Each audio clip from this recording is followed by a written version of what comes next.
اللہ کی حاکمیت کے بعد عوام کے نمائندوں کی حاکمیت ہے، نہ اس وقت پختونخوا میں ہے اور نہ پنجاب میں ہے۔ اور میں آج ایک اور بات کہنا چاہتا ہوں کہ اگر یہ حکومت چلتی گئی، انہوں نے ملک کا دیوالیہ نکال دیا ہے، ملک کی تاریخ کی سب سے زیادہ مہنگائی کی ہے۔ آج 3 گنا مہنگائی ہے۔ جب جنرل باجوہ نے ہماری سازش کے تحت گورنمنٹ گرائی تھی، 1 سال میں 3 گنا مہنگائی ہے پاکستان میں۔ آج سن لو ذرا سارے پاکستانیوں، آپ کے بینک میں 1 سال پہلے جو 100 روپیہ تھا، آج وہ اس کی صرف خریدار کی قوت 62 روپیہ رہ گئی ہے۔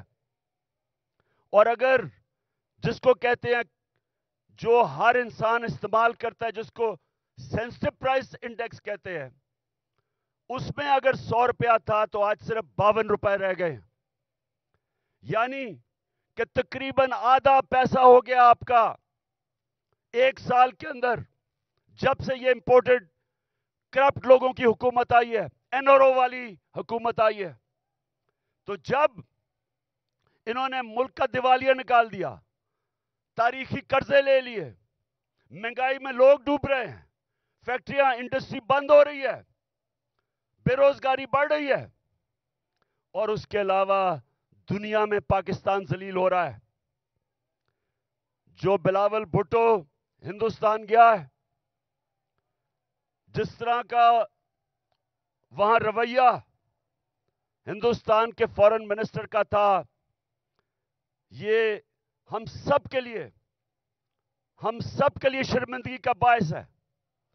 سوال یہ پوچھتے ہیں کہ ساری دنیا کے چکر لگا رہے ہو بلاول بھٹو، پہلے بتاؤ جانے سے پہلے آپ یہ کسی سے پوچھتے ہیں کہ جب آپ ایک ملک کا پیسہ خرچ کر رہے ہیں، ڈالر خرچ کر رہے ہیں ٹرپس پہ، تو اس کا فائدہ اور نقصان کیا ہوگا؟ کیا فائدہ ہوا آپ کو ہندوستان میں جا کے، جس طرح کا اس نے زبان استعمال کی ہے؟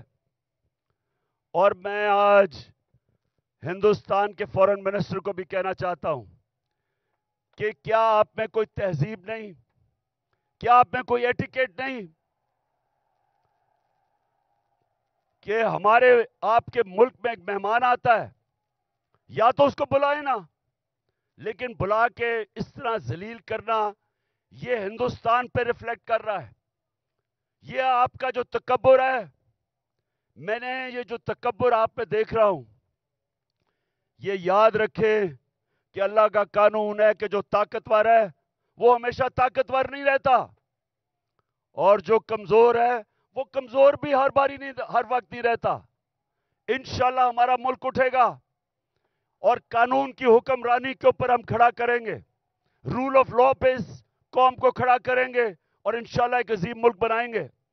لیکن اس سے پہلے ملک میں الیکشن کی ضرورت ہے۔ اس ملک میں الیکشن ہو، عوام کے نمائندے اوپر آئیں۔ یہ جو گھس بیٹھی ہے سازش کے تحت، پیسے چوری کے پیسے سے لوگوں کو خرید کے، اور یہ جو اوپر آ کے بیٹھے ہیں، یہ جب تک ہے ملک نیچے جاتا رہے گا۔ یہ جو جنرل باجوہ نے تحفہ دیا ملک کو، جو اس ملک کو تباہی، جو جنرل باجوہ نے ملک سے کیا ہے، کوئی دشمن بھی نہیں کر سکتا تھا۔ کوئی دشمن 1 سال میں پاکستان کو وہ نقصان نہیں پہنچا سکتا تھا جو جنرل باجوہ پہنچا کے گیا ہے۔ اور یہ جو شہباز شریف ہے، میں اس سے سوال پوچھتا ہوں کہ تم برطانیہ کیا کر رہے ہو؟ تم جو برطانیہ چلے گئے ہو، آپ کے پاس ٹائم اتنا زیادہ ہے؟ کیا آپ کو پتا نہیں کہ یہاں 2 دن پہلے 6 ہمارے فوجی شہید ہوئے، 7 پارا چنار میں ٹیچر کو انہوں نے گولیاں ماری۔ مہنگائی تاریخی ہے۔ ان حالات کے اندر تم کیسے ملک چھوڑ کے وہاں چلے گئے؟ کیونکہ پیسہ تمہارا باہر پڑا ہے، بھائی تمہارا مفرور باہر بیٹھا ہوا ہے، بزنسز آپ کی باہر ہیں, بچے آپ کے باہر ہیں, آپ کی بزنسز, بچے, آپ کے علاج, سب کچھ ملک سے باہر ہے. تو ملک صرف پیسہ بنانے کے لیے آتے ہیں. اس لیے میں سارے پاکستانیوں کو آج کہہ رہا ہوں کہ دیکھیں, اب جو آج پاکستان میں حالات ہیں, یہ سمجھ جائیں کہ قوم کا وقت آ گیا ہے کہ باہر نکلنے کا. میں نکل رہا ہوں, جان کو خطرہ ہے. دو دفعہ میرے اوپر قاتلانہ حملے مارنے کی کوشش کی گئی. میں نام لیتا ہوں, دونوں دفعہ ان کے پیچھے جنرل فیصل نصیر تھا. مجھے بھی اس نے مارنے کی کوشش کی, اور یہ پیچھے تھا جو تشدد ہوا اعظم سواتی پہ, اس کے پیچھے بھی یہی تھا. ارشد شریف کے قتل کے پیچھے بھی یہی تھا. اور مجھے نہیں سمجھ آ رہی کہ ایک بلاول بھٹو کے کہنے پہ جنرل باجوہ نے کراچی کے اندر ایک sector incharge I S I کا تبدیل کر دیا. ہم یہاں 1 سال 8 مہینے سے اس آدمی کا ظلم سہ رہے ہیں.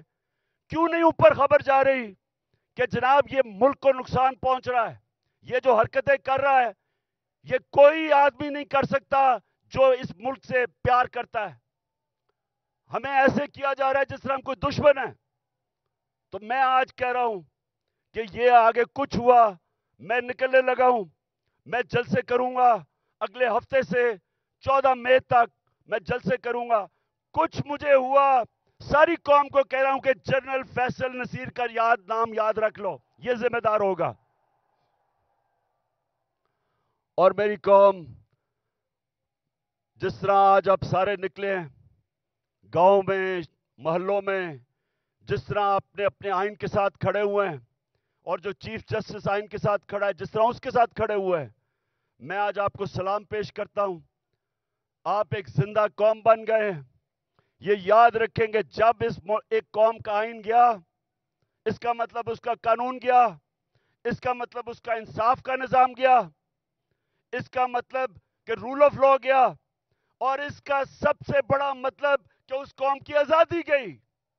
وہ قوم غلام بن گئی. وہ قوم جنگل کے قانون میں طاقت کی حکمرانی کی وجہ سے طاقتور کی غلامی کرتی ہے. تو یہ ہماری یہ سیاست نہیں ہو رہی. آزادی کے لیے سیاست نہیں کرتا, آزادی کے لیے جہاد ہوتی ہے. یہ ہم جہاد لڑ رہے ہیں. ہم اپنے ملک کو آزاد کرنے کے لیے, قانون کی حکمرانی قائم کرنے کے لیے ہم سب جہاد لڑ رہے ہیں. اور آپ نے اب میرے ساتھ چل رہے ہیں. میں اب نکلنے لگا ہوں, اور انشاءاللہ ہم تب تک سانس نہیں لیں گے جب تک الیکشن کروا کے اس ملک کو ہم آزاد نہیں کرتے. پاکستان زندہ باد. عمران خان